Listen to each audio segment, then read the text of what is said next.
Channel. तो आज हम अनबॉक्सिंग करेंगे मिनी टॉय।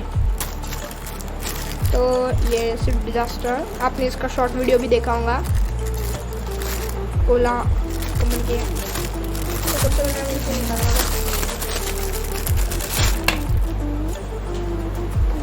देखिए गाइस, इस तरीके की आती है और ये इसका थ्रेड है जिसमें आप पीछे से खींच के आगे जाएंगी। और इसमें ग्लासेस नहीं लगे हैं चारों साइड से, ठीक है। और इसके डोर ओपन नहीं होते हैं। और इसके हेडलाइट भी आप देख सकते हैं इस तरीके से। और इसकी जो प्लेट नंबर है वो देख आती है और ये वाइट कलर में आती है। और आपको परचेस करनी होगी तो आप परचेस कर सकते हैं। ये आपको लोकल मार्केट में 50 और 60 रुपीज़ में मिल जाएगी। अगर आप इसे ऑनलाइन परचेस करना चाहते हैं तो महंगी आएंगी। अगर आपको ऑनलाइन परचेस करनी है तो मैं आपको लिंक डिस्क्रिप्शन में दे दूँगा।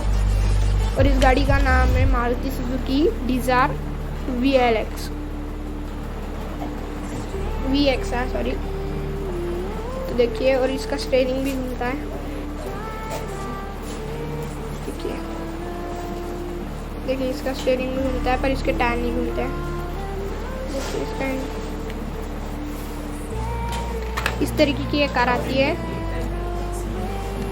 हाँ, और अगर रेसिंग करना है इसके साथ तो आप ये खींच के आप RC टाइप अपना लुक दे सकते हैं इस गाड़ी को। देखिए कितनी अच्छी तरीके से चलती है।